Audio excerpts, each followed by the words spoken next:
Senhoras e senhores, a número legal, sob a proteção de Deus, iniciamos nossos trabalhos.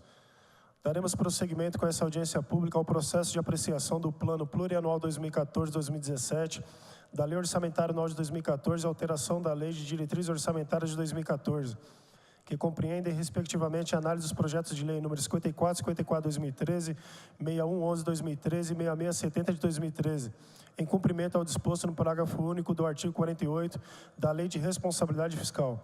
O calendário das audiências públicas já foi distribuído previamente e publicado no Diário Oficial do Município. Cada secretário convocado terá um prazo máximo de 30 minutos para sua explanação. Em seguida, será aberta a palavra aos vereadores, caso queiram, por 5 minutos, e aos demais interessados por 2 minutos. Na sequência, o secretário efetuará os devidos esclarecimentos. Já faz aqui parte da mesa, com muita honra que a gente já recebe, a senhora coordenadora Edna Roland com a palavra.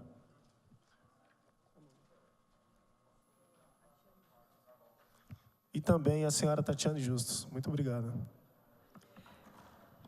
Muito obrigada, senhor presidente. Eu queria inicialmente agradecer pela sua flexibilidade e de convocar esta audiência extraordinária, que facilita o nosso calendário, tendo em vista que estamos no mês de novembro e temos uma agenda bastante apertada para enfrentar nos próximos dias. Queria também agradecer a todos os senhores e senhoras vereadores aqui presentes pela sua atenção, que nos possibilita estar aqui mais uma vez dialogando com o Poder Legislativo acerca das políticas de promoção da igualdade racial nesta audiência pública. Também agradecer a presença das demais pessoas aqui presentes, senhoras e senhores. Nós vamos inicialmente apresentar na tela uma breve prestação de contas das atividades realizadas, antes de apresentar os dados referentes ao orçamento. Por favor, Tati. Então, ações, de uma forma muito breve, ações realizadas em 2013, nós, dentro desta denominação de mobilização social e valorização das culturas negras, indígenas e ciganas, nós desenvolvemos atividades que envolveram cerca de 3.164 pessoas. Foram realizadas oficinas práticas de diversas modalidades de cultura, tais como capoeira, dança cigana, dança do ventre, dança afro-brasileira, envolvendo um total de 837 pessoas. E o ponto alto, destaque maior da nossa atividade, das nossas atividades organizativas neste ano, foi justamente a realização da Conferência Regional de Promoção da Igualdade Racial, conferência que faz parte do ciclo de conferências de políticas públicas que são chamadas pelo governo federal e que se realizam a cada 4 anos.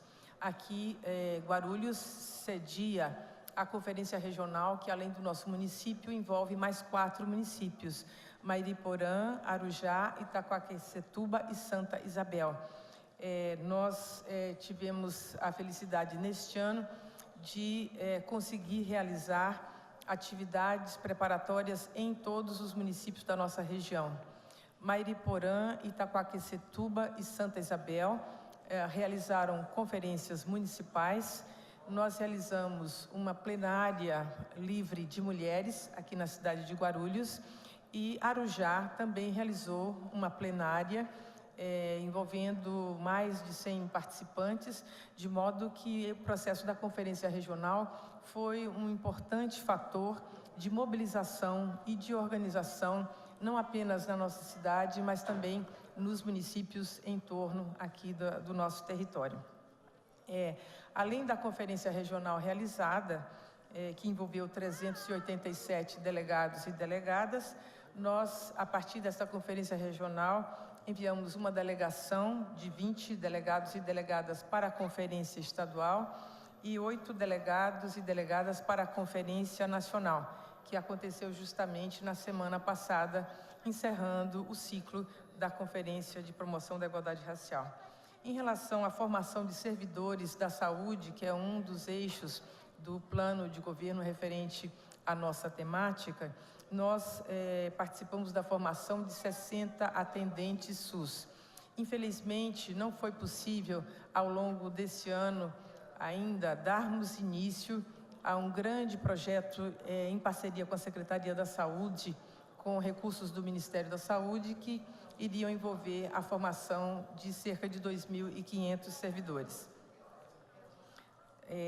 Outras ações realizadas, então, nós oferecemos orientação a pessoas e organizações da sociedade civil para a elaboração de projetos de captação de recursos, que é um papel importante que o poder público pode desempenhar, que é justamente auxiliar as associações a elaborar os seus projetos para captarem recursos federais.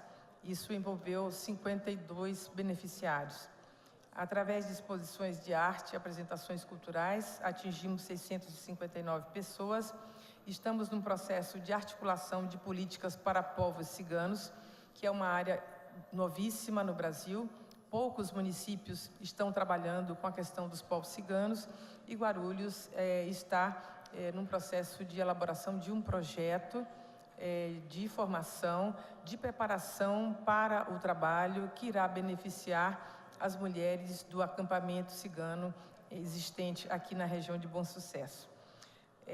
No Novembro Negro de 2013, que estamos iniciando, nós iremos realizar oficinas, shows, a já tradicional Marcha da Consciência Negra e o terceiro Festival de Culturas e Artes Negras, envolvendo um público estimado num total de cerca de 10.000 participantes até o final do mês.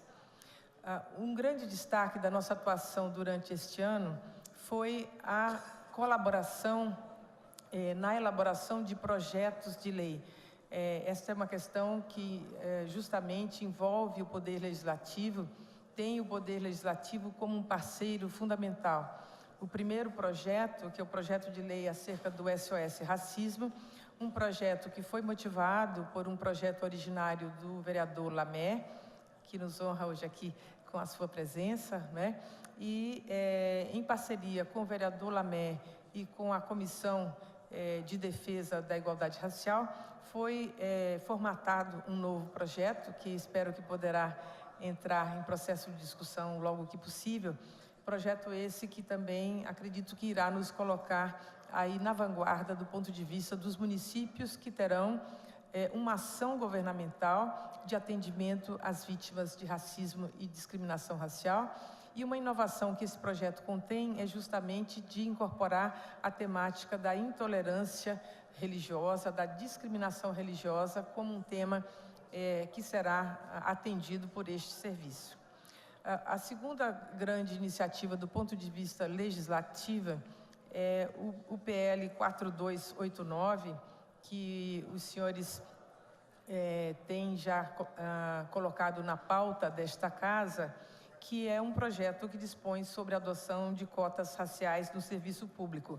Ao final dessa minha apresentação, eu voltarei a essa questão apresentando alguns dados que fundamentam esta proposta que foi apresentada pelo Poder Executivo. Finalmente, o terceiro projeto, que é um projeto de lei sobre povos indígenas, que dispõe sobre a atividade de produção, divulgação e venda do artesanato indígena na cidade de Guarulhos, uma proposta do Grupo de Trabalho dos Povos Indígenas, integrada por diversos órgãos da Prefeitura e que contou com a colaboração do mandato do vereador Samuel.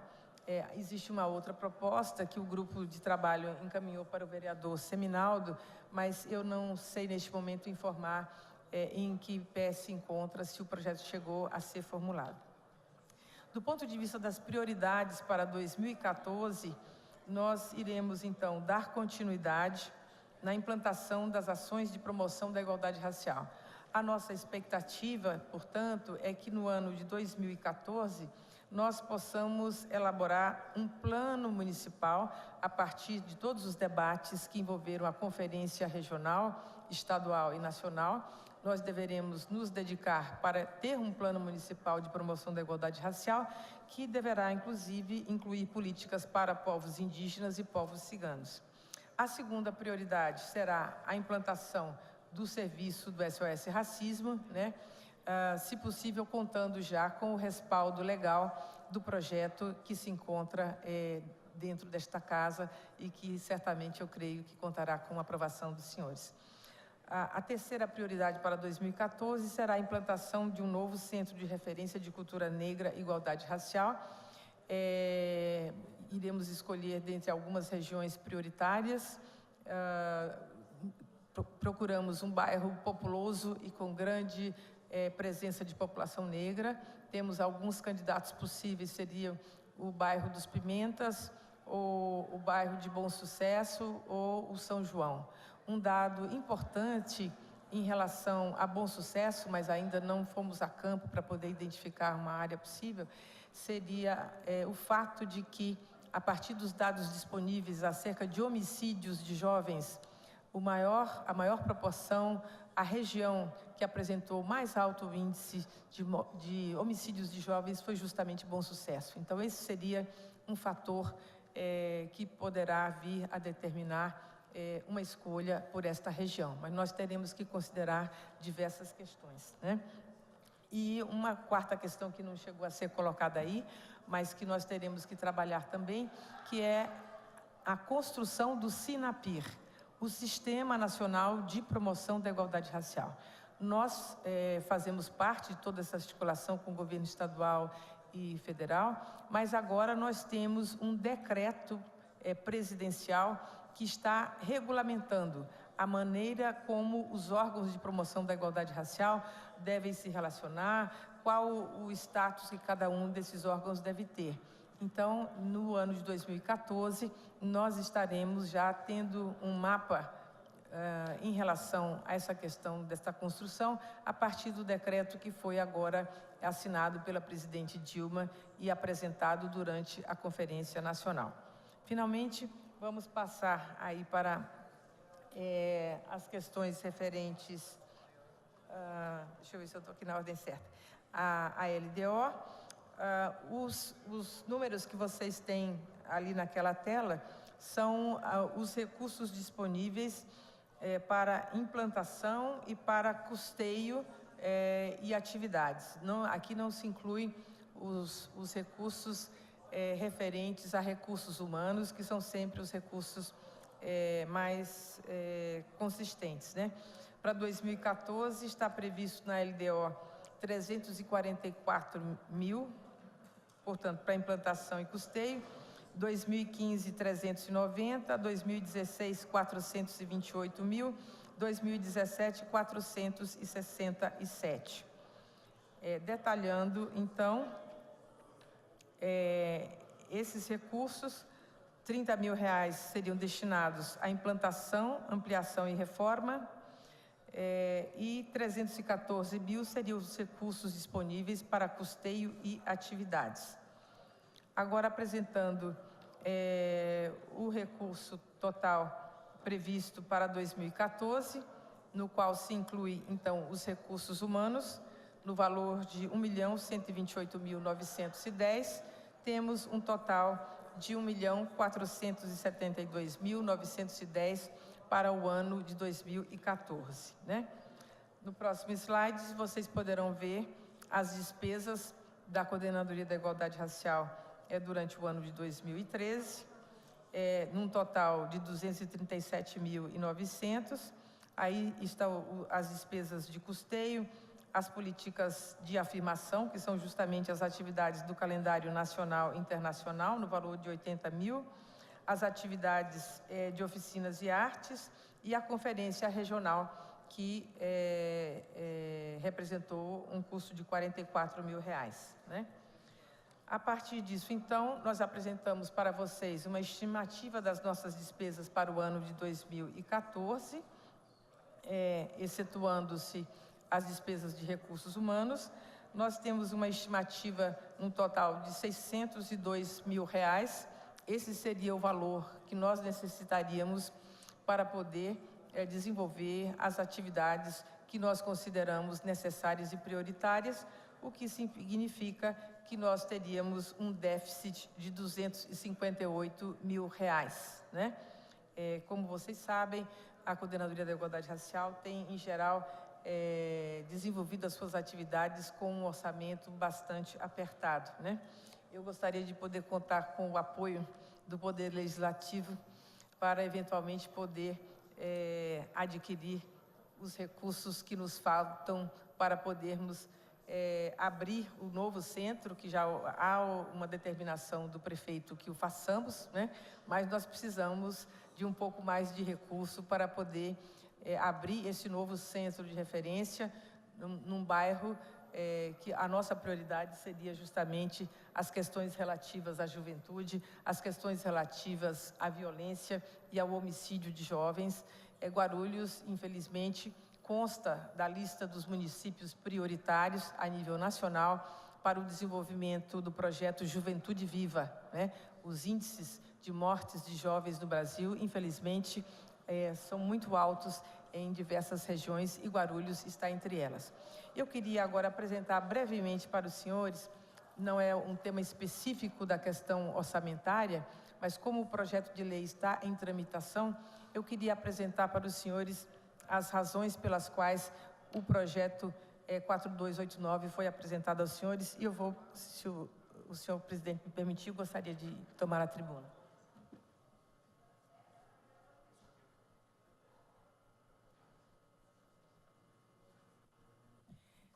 Aqui na tela, os senhores e as senhoras têm os dados populacionais do município de Guarulhos, conforme o censo de 2010, né? Então, em 2010, a população do município foi contada cerca de 1.174.804 habitantes, dos quais 53,5% se autodeclararam brancos, 38,8% se autodeclararam pardos, 6,3% se declararam pretos, 1,3% se declararam amarelos e 0,1% se declararam indígenas. Somando a população que se autodeclarou parda com a população que se autodeclarou preta, nós temos um total de 45,1%, o que, segundo pesquisadores e os militantes da temática racial, se constitui na população negra da nossa cidade, 45%. Nós vamos mostrar agora esta mesma informação através de um gráfico, porque o gráfico sempre é mais legível, é mais fácil da gente perceber. Se a população do município fosse um círculo, fosse um disco de pizza, não é? Nós teríamos que um pouco mais da metade constitui a população branca, seguindo a cor que já está presente ali no gráfico, 53%, 53,5%. A somatória desta fatia que está em marrom com a fatia que está em preto se constitui na população negra da cidade, 45,1%, né? O amarelo corresponde aos amarelos, o risquinho preto ali é 0,1%. População indígena. Próximo. Aqui eu apresento para vocês dados do funcionalismo de Guarulhos, por raça e etnia.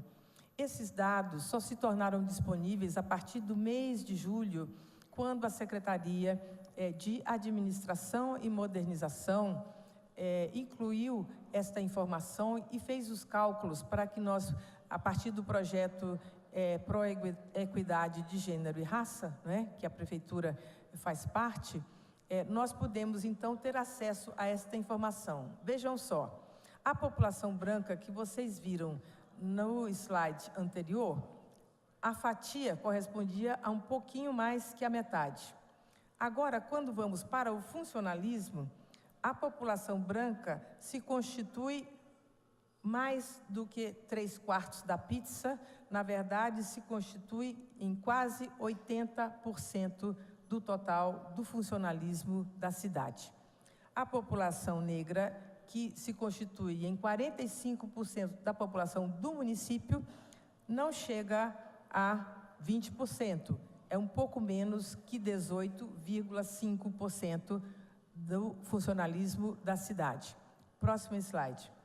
Nesse slide aqui, eu estou mostrando para vocês os funcionários do nível operacional, né?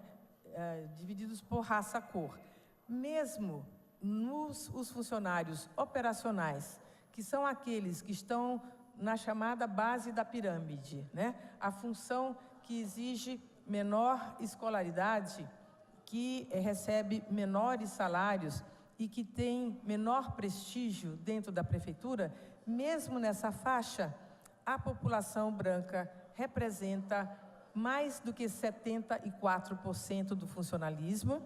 A população negra não chega a representar 25% do funcionalismo da cidade. Quando passamos para o pessoal técnico, esta realidade que nós já vimos vai se agravando, não é? A população branca alcança mais do que 82% entre o pessoal técnico, a população negra se reduz a menos de 15%.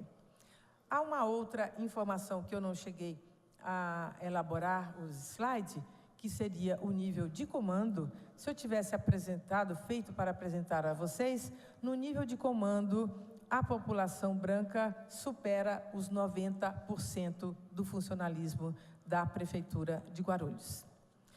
Então, senhores e senhoras, é a partir desta realidade que se colocou a necessidade do projeto 4289, o projeto de cotas no funcionalismo, né, para negros e indígenas. Este projeto, ele não nasce da nossa cabeça, ele não nasce da nossa vontade, ele nasce desta realidade concreta que vocês têm diante de vocês, mostrada aqui através destes gráficos. E nasce ainda de determinações que vêm da Convenção Internacional pela Eliminação da Discriminação Racial, da qual o Brasil é signatário.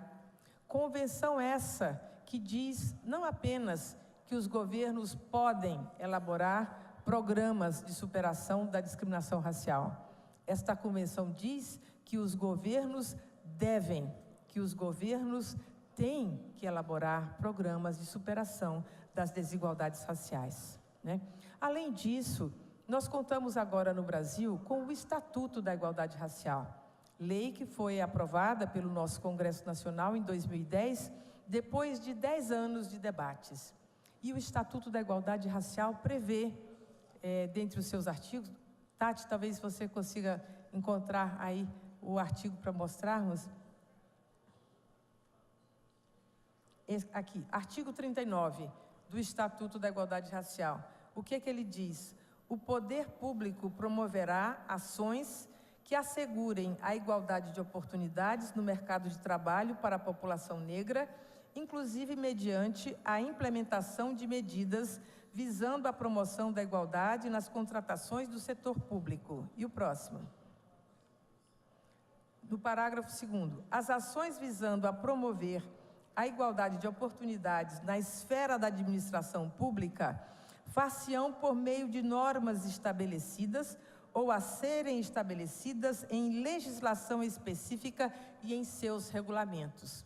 Portanto, o Estatuto da Igualdade Racial determina para todos nós, todas as autoridades do nosso município, sejam do Poder Executivo, sejam do Poder Legislativo ou do Poder Judiciário, tomarmos as medidas necessárias para que nós possamos alcançar a igualdade de acesso ao serviço público, pois o que podemos constatar é que na nossa cidade não há igualdade de acesso.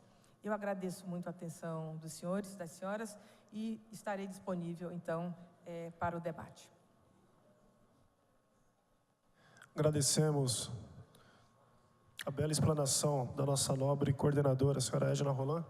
Passemos agora a parte dos questionamentos feitos pelos vereadores e pelos munícipes. Com a palavra, nobre vereador, doutor Paulo Sérgio.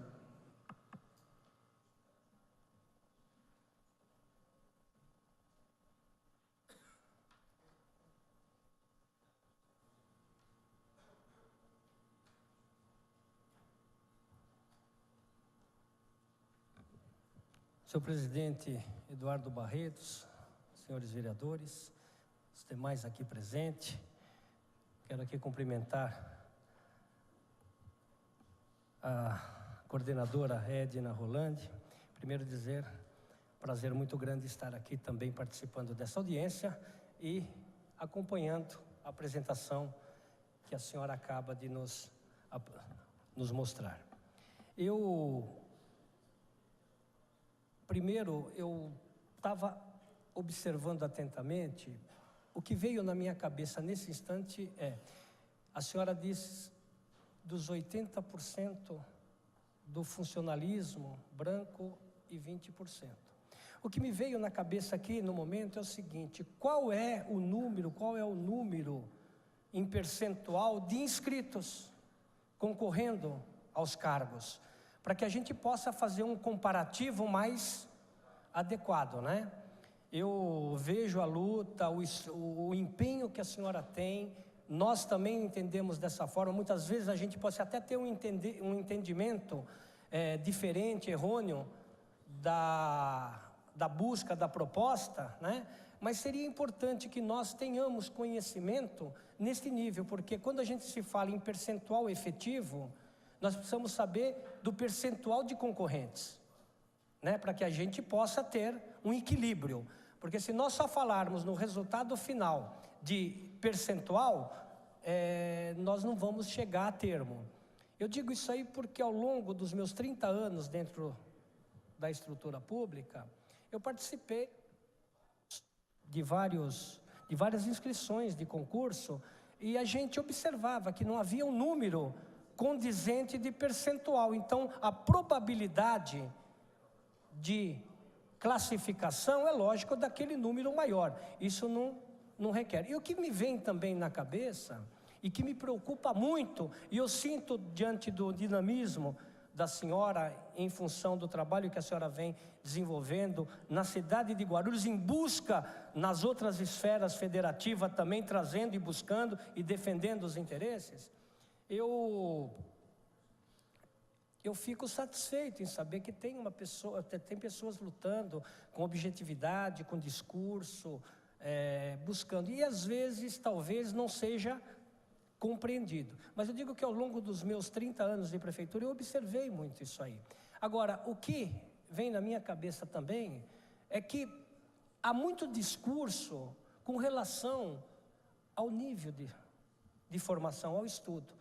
Eu acho que tem que haver um investimento pesado na educação, dando condições para todos em pé de igualdade. Porque eu lembro na minha infância, quando se falava em escola pública, era uma dificuldade tremenda ingressar nela.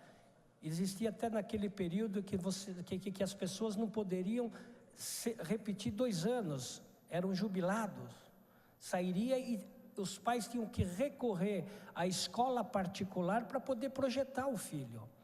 E hoje inverteu o papel.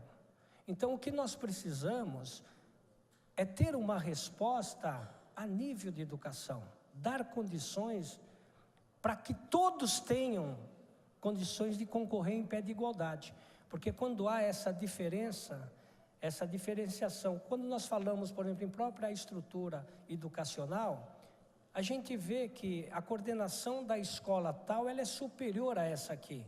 Não dá nem para entrar no mérito também, porque aí a gente já vai também entrar no mérito de remuneração dos professores, que é lamentável. Quando nós falamos, entendeu, a gente vê o salário de um professor é muito difícil, porque o professor tem que estar se reciclando constantemente. E não existe um respaldo nesse sentido, tem que ser por condições próprias. Então isso aí dificulta bastante. O que nós temos que discutir é ensino de qualidade na cidade, dando condições. Porque o que eu sinto, eu não vejo, por exemplo, uma pessoa diferenciada dentro do nosso convívio.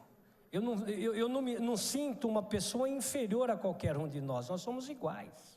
Todos nós somos iguais. O que precisa é quem está à frente enxergar dessa forma e dar condições para que todos tenham condições de estudar, tenham condições de cumprir com aquela jornada e concorrer em pé de igualdade. Então, o que eu pergunto nesse momento é se a senhora, dentro do trabalho que vem desenvolvendo, tem o percentual de inscrito concorrendo em cada cargo público. Muito obrigado. Palavra, nobre vereador Toninho da Farmácia.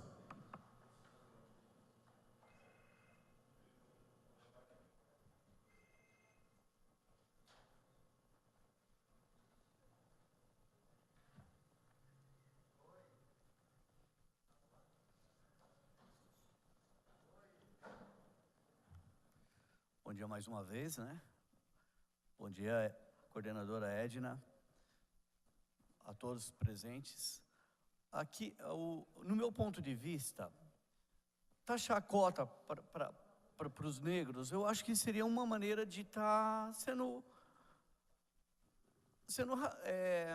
como é que se diz? Preconceituosos. Porque o negro, ele tem a mesma competência e a mesma capacidade que o branco. Eu acho que um erro que foi feito lá atrás, na época da escravidão, um erro que eu acho que os preconceituosos, sim, eram os brancos que faziam aquela covardia com os negros, né? Eles sim, a gente tem que ter dó. Mas hoje não, hoje o mundo está aberto. E o negro hoje é muito respeitado. E eu não vejo, assim, taxar cotas como uma boa opção. Porque o negro, hoje, se ele for em qualquer lugar, eu vejo ele sendo respeitado normalmente. Colocar cotas está menosprezando a inteligência dele. Na qual hoje, você entra no concurso público, você tira nota. O que vai qualificar ele é a nota dele. E ele é tão inteligente como qualquer um branco. Na época atrás, sim, você poderia falar que existia realmente preconceitos, mas hoje já acabou um pouco, diminuiu muito, acabou, pelo menos no meu convívio que eu tenho com as pessoas, a gente não vê preconceito. Se for taxar cotas, que nem nas favelas existe miséria total, foi até divulgado no jornal, 1.100 pessoas vivendo em condições total de misérias, aí teria que taxar cota para o miserável também. Então, hoje eu vejo, se colocar cota, vai estar realmente sendo preconceituosos, estaríamos sendo preconceituosos com o negro. Sou descendente de negro também, meus avós já eram negros, né? Então, a gente já era a herança, muitos brasileiros. E, graças a Deus, nós estamos num outro patamar, com outra cabeça. Obrigado.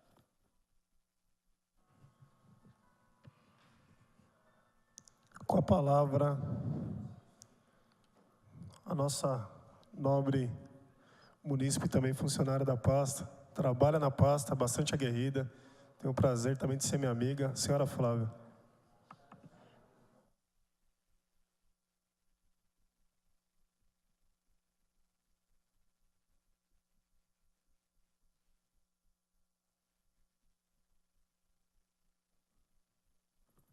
Bom dia a todas e todos aqui presentes. Bom dia, minha guerreira, amiga, né, de luta. Eu vim aqui fazer duas considerações, né? Na realidade, Edna, eu queria que você colocasse, até porque, enquanto presidente do Conselho de Promoção da Igualdade Racial e presidente e conselheiro estadual da Comunidade de Participação e Desenvolvimento da Comunidade Negra do Estado de São Paulo, eu, Flávia, como instituição e como pessoa, digo sim às cotas. Cotas no serviço público e cotas na educação. Estamos juntas nessa luta. Recentemente, nós fomos representar a regional de Guarulhos e região em Brasília. E em Brasília, a consideração feita pela nossa ministra, Luísa Barros, e o fortalecimento político por atitude e novos procedimentos da nossa presidenta eleita, a qual eu também ajudei na eleição, e tantos de nós aqui, Dilma Rousseff, coloca a questão do PPA e a questão orçamentária como um processo de acesso e de implementação das políticas de igualdade racial. Eu gostaria, até porque foi tímida né, essa fala, até porque a gente quer discutir o orçamento municipal, que você colocasse e expressasse qual foi a sensação do poder da sociedade civil, do poder dos movimentos sociais, que dos últimos 11 anos, e é por isso que nós temos autodeclaração de 45,1% de pessoas que hoje, ao se olhar no espelho e ao ter que falar do quesito raça-cor, se colocam como pretos e pardos para a classificação do IBGE. Então, eu gostaria que você colocasse essa sensação. Muito obrigada a todos e todas aqui. Com a palavra, o nobre senhor Jorge, assessor do vereador Pezão.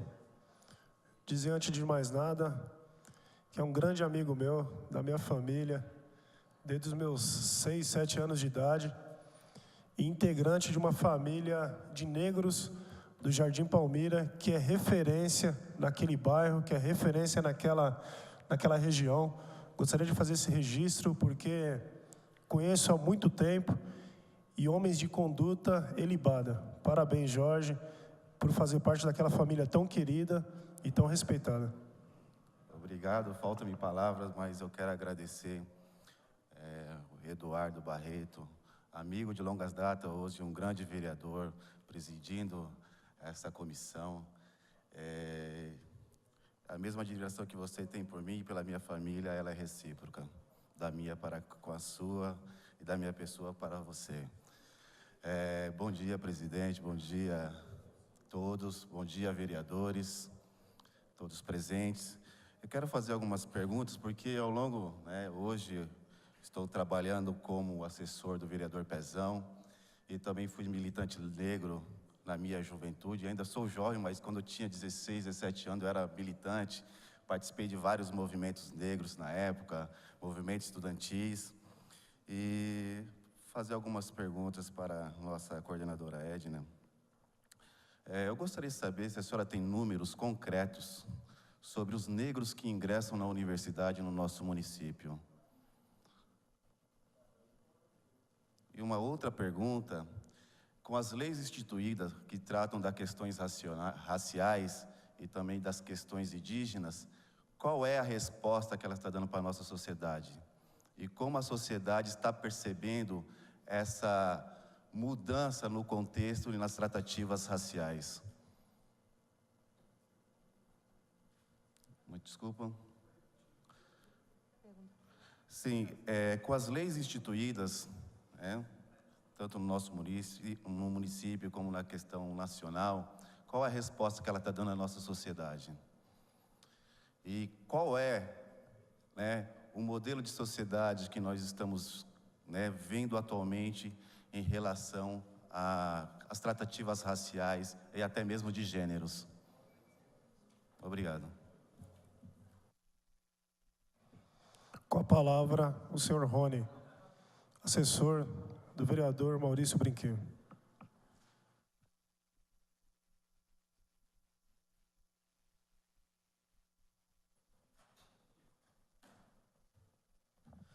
Boa tarde a todos novamente, já tinha cumprimentado na audiência anterior. Boa tarde, dona Edna. A gente, como munícipe, não pode deixar de vir aqui, dar as contribuições depois que vai decorrendo os depoimentos. Eu acho que só houve aqui só eu creio que não seja nenhum desatentamento. Como a senhora veio falar e acabou colocando o projeto de lei que está tramitando nesta casa, eu creio que o nobre vereador Toninho, ele só quis dar uma contribuição do projeto. Ele não, jamais eu entendi. Porque a gente tem que vir nesta tribuna, dessa contribuição do munícipe, porque a questão do Jorge, fomos criados juntos, e ele perdeu um irmão que é meu primo de uma forma drástica nessa cidade. Então, às vezes quando a gente colocamos, e me preocupa muito aqui, vou dar minha contribuição aqui bem clara, eu sou funcionário há 18 anos nessa cidade, 10 na Proguaru, limpei bueiro na Proguaru, capinei rua na Proguaru, varrei rua na Proguaru. Hoje eu sou de carreira condutor do SAMU de Guarulhos e hoje eu sou assessor do vereador Maurício Brinquinho, e depois de 40 anos de idade que eu ingressei numa faculdade. Então o que a gente tem que entender assim, é que eu acho que o Paulo Sérgio é um professor que eu admiro demais. Quantos são os números que vai prequiar a vaga? Então nós temos que tomar 2 cuidados. Temos direito da cota? Eu sou favorável. Só que você tem que também, a gente eu acho que vai ter que discutir muito a questão do pobre. Porque às vezes o mesmo preto, ele é pobre, e o mesmo branco, ele é pobre. Eu não sei que cor que eu sou. Eu no meu registro, está escrito lá amarelo. Só que eu fui criado, porque minha mãe morreu no meu parto e meu pai era alcoólatra. Quer dizer que eu não tive a oportunidade de optar que cor que eu fosse.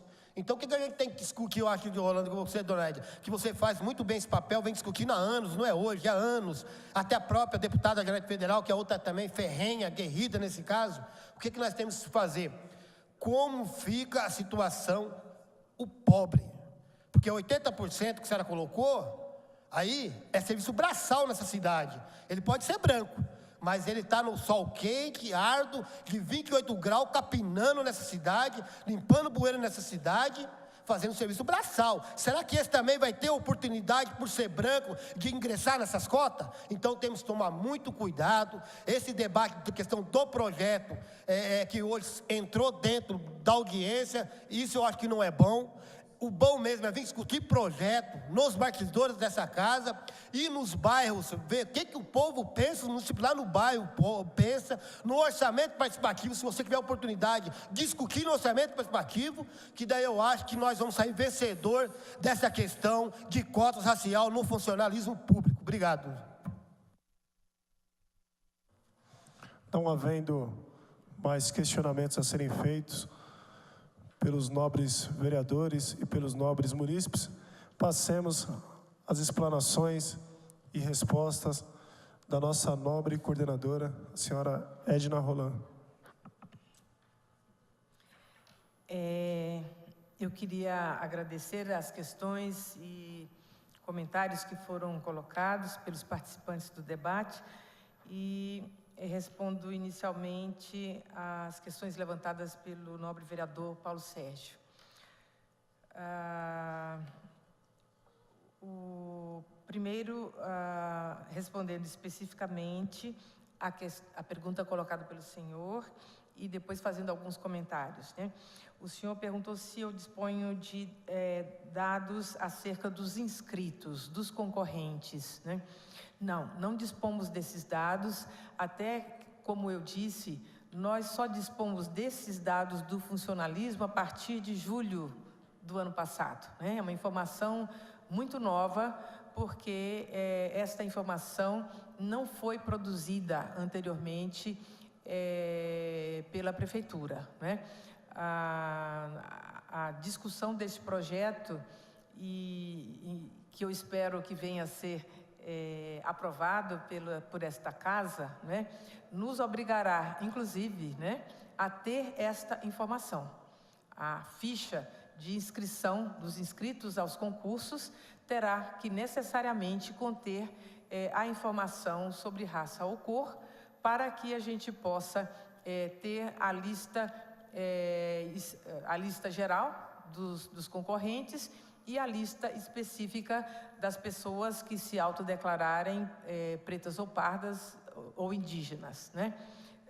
Por isso que ter essa informação, ela é tão fundamental em qualquer política pública no Brasil, senão você não sabe o que está acontecendo. E o senhor mencionou que o senhor considera que o fundamental seria os investimentos na educação, que o fundamental seria a questão do ensino de qualidade. Vereador, não há nenhuma divergência, não tem nenhuma divergência com o senhor, sim, em relação a isso, né? Nós sabemos que a educação de qualidade, ela é a porta para tudo, né? Para a construção da cidadania, para o acesso a todos os demais direitos, a educação é o direito fundamental. Então, não há divergência em relação a isso. O que nós temos que pensar é o seguinte: Nós precisamos de políticas de curto, de médio e de longo prazo, né? Como gestores públicos que estamos no governo e os senhores, como integrantes do Poder Legislativo, têm que pensar dessa forma. Quer dizer, tem questões que são questões de longo prazo. Educação pública de qualidade para todos é uma política pública cotidiana e ela é uma política para nós alcançarmos, né, em termos dos seus efeitos, ela é uma política de longo prazo. A gente não consegue, de hoje para amanhã, transformar, né, a qualidade do ensino que nós temos na nossa cidade num passe de mágica. Nós não vamos ter, da noite para o dia, a educação no nível que nós gostaríamos de ter, né? Nós precisamos de investir na formação dos professores, precisamos de investir no salário, né, pago aos professores, continuar investindo na qualidade das escolas. Nós passamos por um processo de mudança muito intensa na educação no nosso município, né, nesses últimos 11, já estamos com quanto? 12 anos, já estamos no 13º ano, né, de governo do PT. Houve uma ampliação muito grande da rede municipal, mas a gente tem, uma construção que a gente tem que ir colocando, né, os alicerces, as paredes e tudo, e mexer na qualidade final da coisa depende disso, depende da formação dos professores, da formação contínua. Então, a gente vai ver os efeitos do que nós estamos fazendo hoje na educação, do ponto de vista da qualidade, isso vai se expressar pouco a pouco, né?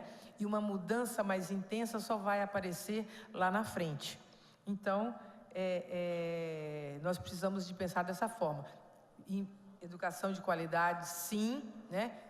Todos os dias nós temos que garantir isso para que o efeito apareça lá na frente. Provavelmente daqui a uma geração é que nós vamos colher o que nós estamos fazendo hoje. Agora, e isso também responde um pouco a algumas questões colocadas pelo nobre vereador Toninho da Farmácia. Agora, o que nós estamos discutindo são os efeitos cumulativos da discriminação racial que operam em todos os campos da vida social. O racismo, como eu já disse aqui em outras ocasiões, o racismo e a discriminação racial são uma verdadeira máquina de guerra, vereador. No dia 13 de maio, o racismo e a discriminação racial não cessaram.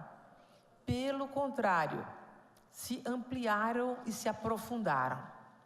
Porque se até o dia 13 de maio, a cor de uma pessoa determinava o lugar social dela automaticamente, né?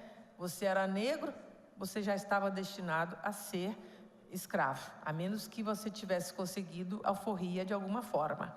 O lugar do negro já estava determinado pela cor da sua pele, pela sua origem racial e étnica, né? No dia 13 de maio, não se resolveu essa questão. No dia 13 de maio, todos se tornaram desempregados, né? Todos perderam a senzala, porque foi dessa forma que a abolição foi feita no Brasil. Não houve nenhuma indenização, não se ofereceu escola, não se ofereceu saúde, moradia nem trabalho. Ponha-se na rua. E mais ainda, uma lei para prender aqueles que estavam vadios na rua. Né? Não tinha trabalho, não tinha emprego. E o que você está fazendo na rua? Vadiando. Vá para a cadeia porque você está vadiando. Foi dessa forma que o Estado brasileiro enfrentou a questão da transição do sistema escravista para o regime de trabalho livre, né? O negro foi considerado incapaz para o trabalho livre. Por isso, em 3 ou 4 décadas, o Estado brasileiro importou mais europeus do que africanos durante 3 ou 4 séculos. Para a gente ter uma ideia do que foi. Foi uma verdadeira política de substituição, de extermínio populacional. Enfim, então, nós estamos há 125 anos da escravidão no Brasil. os negros continuam frequentando os piores indicadores sociais. Nós continuamos a ser a maioria dos pobres, a maioria dos miseráveis, a maioria dos desempregados, a maioria dos assassinados, né? Nós estamos ali no cruzamento das balas, né? Somos marginalizados, uma parcela da população negra, para sobreviver, só consegue sobreviver em atividades marginais, não é? E então, você é marginalizado, você cai no mundo do crime, né? E aí passa a engordar os índices de violência existentes no nosso país. Então, nós não estamos dispostos a continuar esperando que naturalmente essa mudança possa acontecer, porque naturalmente foi assim. Em 125 anos, nós somos 70% dos pobres, nós somos 64%, não, nós somos 64% dos pobres, 70% dos miseráveis, né? E eu não me lembro agora qual é o percentual dos assassinados, mas nós somos grande maioria dos assassinados, somos maioria dentro dos presídios, dos manicômios. Qualquer indicador negativo, os negros comparecem como maioria. Portanto, vereador, nós precisamos de políticas de curto prazo também, políticas que possam ter um efeito mais imediato. O trabalho, nós sabemos, o direito ao trabalho, o acesso ao trabalho é um direito sagrado, porque é a partir do trabalho que você tem condição de criar uma outra história, não é? A partir do trabalho você pode garantir acesso à saúde, acesso à moradia, acesso à dignidade. Então, quando nós falamos de cotas para negros e indígenas no serviço público, ou seja, é garantia de trabalho para uma parcela desta população, nós estamos propondo uma política estratégica que poderá mudar o destino de uma parcela desta população negra. Nós não estamos propondo os 45% de cota, poderíamos, porque nós somos 45% da cidade. Então seria legítimo, do ponto de vista estatístico, propor 45% para negros e indígenas na cidade de Guarulhos. Mas não, nós estamos fazendo uma proposta prudente, uma proposta que pode até ser vista como uma proposta conservadora. Nós estamos pegando uma fatia pequena da pizza para poder mostrar para a cidade que isto é possível, isto é legítimo, isto acredito que nós tenhamos correlação de forças na cidade, né? E aqui na opinião pública representada pelo Poder Legislativo, para dar este pequeno passo. Eu acho que é um pequeno passo, mas é um passo fundamental, é um passo na direção correta, é um passo na direção da igualdade, né? E aí, vereador Toninho da Farmácia, trata-se não na questão do desrespeito nas relações interpessoais, né? Isso, às vezes, acontece, o desrespeito, mas isso não é a questão mais fundamental. A questão mais fundamental se trata da questão do racismo e da discriminação racial institucional. Se trata dos efeitos, das práticas, dos regulamentos, das leis, dos programas das instituições. O que eu demonstro com vocês, com esses dados, é que, aparentemente, não há nenhuma discriminação nos processos de seleção, mas o efeito prático está sendo esse, né? O vereador Paulo Sérgio, quando me perguntou acerca dos inscritos, o que ele me perguntava mas será que os negros estão participando do processo? Isso nós não sabemos, vereador, mas é provável que o percentual de negros que comparecem ao processo seja menor do que o percentual de negros na população, já como um efeito deste processo do racismo institucional. Ou seja, Um segmento que é discriminado, às vezes ele se enfraquece de tal forma que ele não tem mais nem coragem de concorrer. A secretária Genilda esteve aqui, na sua audiência, e falou daqueles cerca de, acho que são 11 mil famílias, não é isso? Na cidade de Guarulhos, que são os mais pobres e que nem o Bolsa Família está conseguindo chegar até eles. O que isso significa? Significa um processo estrutural de exclusão. Um processo que é tão profundo, que é tão intenso, que a pessoa não tem mais nem coragem, ela não acredita mais nas instituições. Ela não acredita mais que é possível. Ou então ela vai até a instituição e a instituição a trata de uma forma tão impossível dela compreender que a pessoa não consegue nem adentrar a um programa que foi feito justamente para aquele segmento que é o segmento mais pobre da população. Se nós não fizermos uma busca ativa em relação a esses segmentos, a gente não consegue incorporá-los. Então, quer dizer, quando você tem uma situação como essa, em que uma população que representa quase metade da população do município, ela não está conseguindo entrar nesse espaço, que a gente pensa que o processo é absolutamente, não há nenhuma discriminação, nem nada. Mas nós temos que ir sempre questionando mais embaixo. Será que eles estão vindo participar? Talvez não. Mas aí o que é que nós temos que fazer? Nós temos que ir atrás. Nós temos que ativamente buscar esta população para que participe. E aí, quando você tem um programa de cotas como esse, que é um programa pequeno, 20% é uma fatia pequena da pizza.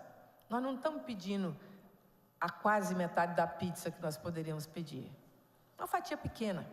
Primeiro, para estimular esse segmento para vir participar do processo.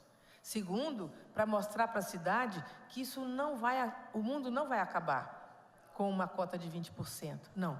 Nós vamos ter um processo, o processo é o mesmo, a prova é a mesma, as exigências são as mesmas, mas nós vamos, a cada 5 concorrentes na linha de classificação, o que nós vamos fazer? A cada 5 vagas, entra 4 vagas da lista geral. A 5ª vaga vem da lista de reserva que a gente está fazendo para negros e indígenas. É um pequeno pedaço. Isso não vai acabar com a cidade, pelo contrário. Esta parte da população que não está participando tão ativamente do processo, vai se sentir estimulada, vai participar mais, vai enfrentar o processo de competição com esta pequena fatia que nós vamos oferecer a partir deste projeto. Deixa eu ver se tem mais alguma coisa aqui que eu deva responder aos 2 vereadores, Portanto, vereador Toninho da Farmácia, com um projeto de cotas absolutamente não é preconceituoso e nem parte do princípio de que os negros são inferiores. Absolutamente. Não é disso que nós estamos falando. Por exemplo, vamos pensar na questão da Universidade de São Paulo, considerada a melhor universidade do Brasil. Eu não me lembro bem os números, porque eu não estou boa de memória para guardar os números, mas me parece que tem apenas 4% de negros na USP. Será que só tem 4% de negros na USP porque os negros não são inteligentes, porque os negros não são capazes? Ou será que os negros não estão tendo a mesma oportunidade, Os processos de preparação anterior que os filhos das elites têm, não é? Como eu digo, desde os 6 meses de idade já estão dançando balé, jogando judô, karatê, aprendendo inglês, francês, chinês e holandês, não é? Quando chega na hora, estuda na escola privada, a melhor escola privada desde a pré-escola, quando chega na hora do vestibular, a gente já sabe o resultado dessa corrida, não é isso? Então não é por falta de mérito, nem por falta de inteligência que os negros não estão na USP, mas é por falta de oportunidade. Então o que a gente está fazendo é equiparando as condições da competição. Não é que nós estamos eliminando a competição, absolutamente. O processo é competitivo dos 2 lados, Nós estamos, então, reservando uma parte das vagas para poder garantir o acesso ao trabalho. Bem, em relação a questões colocadas pelo Jorge, assessor do vereador Pezão, Jorge, eu não disponho aqui nesse momento dos dados acerca dos negros que estão ingressando na universidade aqui no município de Guarulhos. Mas eu prometo a você que eu irei buscar esta informação, porque a gente tem que ter acesso às informações do IBGE. Esses dados, eles não estão publicados. A gente tem que ter acesso às tabelas e aí eu prometo encaminhar a você numa próxima oportunidade, tá certo? Em relação ao Rony, você mencionou, inclusive, a questão de um irmão que o Jorge perdeu. Eu não tenho... Foi um caso de homicídio? Um caso de homicídio. Portanto, isso que eu estava falando, quer dizer, dos altos índices de homicídios que os nossos jovens negros sofrem, né? O senhor comprova ao mencionar essa questão.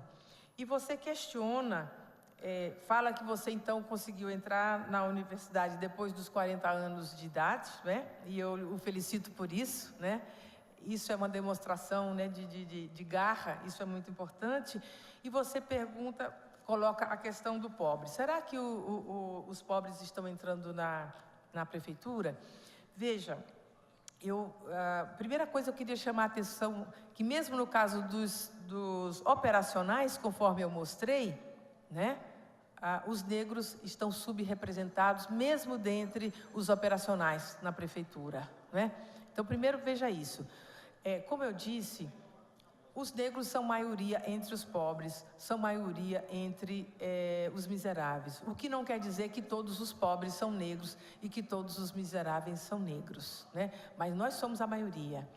E trata-se, Rony, é justo a sua colocação, né, de eventualmente pensar numa proposta socioeconômica também para se debater isso. Mas o tema que está em questão nesse projeto é o tema do racismo e da discriminação racial, né? Que é um fenômeno histórico que nasce do tráfico de escravos e da escravização dos africanos e dos seus descendentes, né? Nós estamos falando aqui de um crime contra a humanidade, que foi praticado contra 5 milhões de africanos que foram trazidos para este país e de pelo menos 40 milhões de descendentes daqueles 5 milhões de africanos que foram também escravizados. Nós estamos falando de 45 milhões de vítimas que foram escravizadas, né? A Declaração de Durban, que foi a declaração que resultou da terceira Conferência Mundial contra o Racismo, reconheceu que o tráfico de escravos e a escravização dos africanos foi um crime contra a humanidade. Um crime contra a humanidade é um crime imprescritível. A condição de pobre a gente altera, né?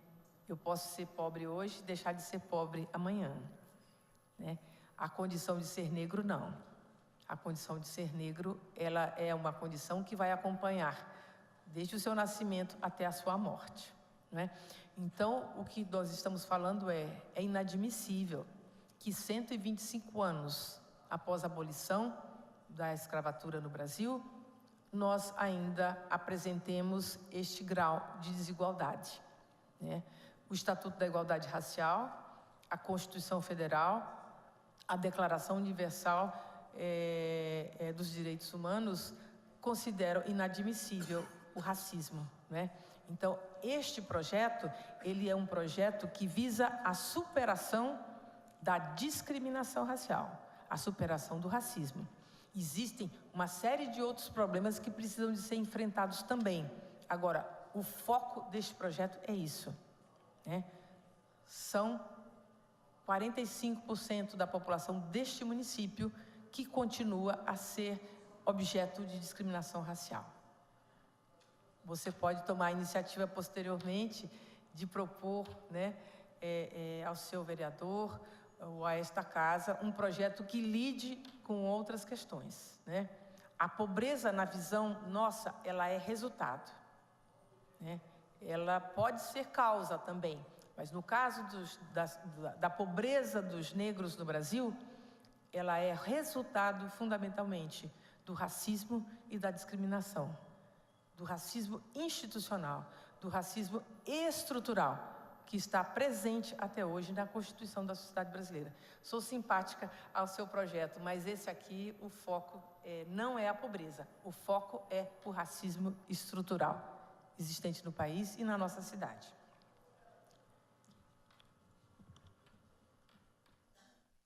Agradeço, em nome da Câmara Municipal de Guarulhos, nossa nobre coordenadora Edna Roland.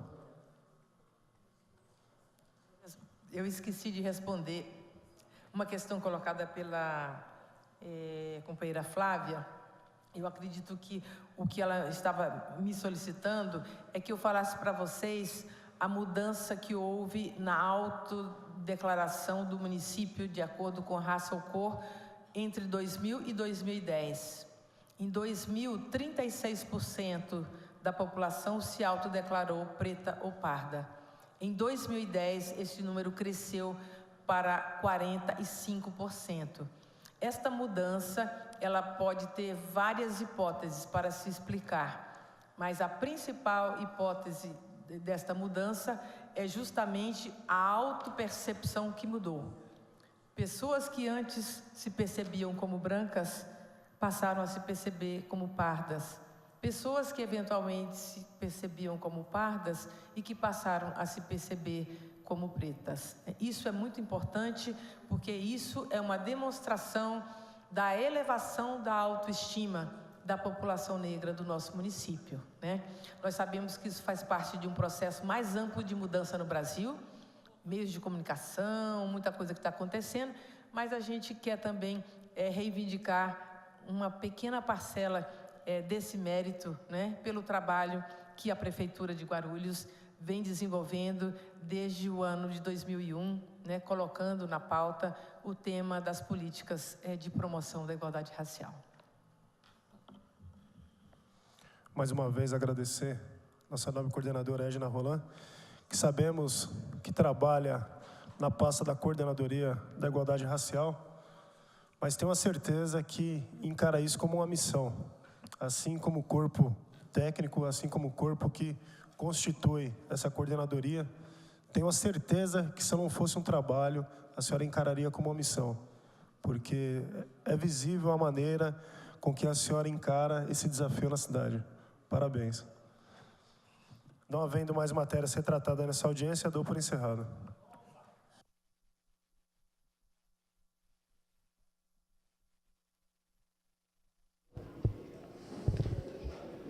Muito bem, então, você acabou de acompanhar aí a última audiência pública da manhã desta quarta-feira, a audiência pública da Coordenadoria de Igualdade Racial, que era para ter acontecido às 9 da manhã, no momento não havia quórum, então ela foi passada aqui para mais tarde, extraordinariamente convocada pelo presidente da Comissão Especial aqui do PPA e da LOA, o presidente Eduardo Barreto, do PCdoB. Você também acompanhou hoje a audiência pública da Secretaria de Comunicação e da AGRU. Ao meu lado aqui, para a gente fazer um resumo e fechar os trabalhos, professor Jesus, vereador do PDT. Professor Jesus, primeiro eu queria que o senhor fizesse um balanço até o momento, já 24 audiências públicas já aconteceram, são 35, faltam apenas 11 aqui para fechar essa maratona de audiências públicas do PPA e da LOA. Queria que o senhor fizesse um balanço até agora, o que o senhor está achando? Olá, pessoal. Realmente é muito bom para o nosso município. Eu vejo que as audiências realmente estão esclarecendo realmente para onde as verbas irão para os próximos anos. Então isso é muito importante para nós. E nós também, enquanto fiscalizador do município de Guarulhos, nós precisamos também realmente até indicar ou até mesmo, se posicionar em alguns aspectos, dizendo, é bom que vá para esse lugar, para que seja usada as verbas de uma maneira mais coesa, mais clara e mais objetiva, onde realmente precisa. Mas com certeza as audiências estão sendo muito boas, as pessoas estão tirando as dúvidas, estão sanando as dúvidas, muitas pessoas participando, não somente os vereadores, mas os munícipes também estão participando. Isso é muito importante para o nosso município. quando os secretários, de modo geral, traz aqui um gráfico, uma planilha explicativa, ajuda na compreensão? Sim, com certeza, é muito claro. Muitas vezes para nós, porque assim, você trabalha com números e mesmo estatísticas, isso é muito importante para nós, então nós conseguimos viabilizar ou ver com melhor clareza, com mais clareza. Isso é muito importante, com certeza traz uma clareza muito maior para nós. Vou repetir para você uma pergunta que eu tenho feito também para outros vereadores que a gente tem entrevistado aqui nos finais para fazer esse tipo de balanço. Você acha que tem ficado claro para as pessoas que têm vindo assistir aqui, ou também para quem tem visto em casa, realmente esse orçamento, esses investimentos, onde esse dinheiro vai ser investido? Está ficando claro para quem está em casa? Porque quem está em casa às vezes quer saber se vai arrumar a rua, se não vai faltar tanta água. A pessoa quer saber da parte prática, né? Está ficando claro onde é que vai o dinheiro da cidade? Olha, assim, eles explicam, mas sinceramente eu vou dizer para você, totalmente claro não. Eu sempre digo que está meio obnubilado, ou seja, existe uma névoa, existe uma coisa que não está tão clara assim. Até porque muitas vezes eu, como vereador, eu tenho dúvidas. Alguns questionamentos nós fazemos sim, mas com certeza ainda falta uma clareza muito maior. Eu acredito que muitas pessoas que estão assistindo em casa muitas vezes têm muitas dúvidas. Então até convido as pessoas que venham participar, ainda faltam 11, que possam participar, que venham perguntar, que venham questionar, que venham perscrutar, investigar, porque realmente esse é o processo que nós estamos dando essa abertura para que o município possa vir realmente interagir aí com os secretários e também conosco também. Obrigado, professor. E à tarde tem mais, né? Com certeza tem mais. E nós convidamos você a assistir e participar também. Legal, obrigado. Esse vereador professor Jesus do PDT, portanto, que gentilmente aqui atendeu a nossa reportagem. Lembrando então para você, hoje você acompanhou, repetindo, a audiência pública da Secretaria de Comunicação, da AGRU e agora da Coordenadoria de Igualdade Racial. À tarde, após o almoço, tem o IPREF e Secretarias de Habitação e Saúde, que são secretarias aí com grande aporte financeiro, e as audiências costumam ser bastante longas, porque tem muitos questionamentos. São secretarias FIM, né, chamada aí pelo governo, são secretarias que podem investir, têm a possibilidade de investir e realmente mudar alguma coisa na cidade. Portanto, convite feito para você, a gente para um pouquinho agora as transmissões ao vivo da TV Câmara e retornamos então a partir de 15 para as 2 da tarde aqui com as novas audiências públicas para você, IPREF, Habitação e Saúde. TV Câmara Guarulhos, o canal da cidadania.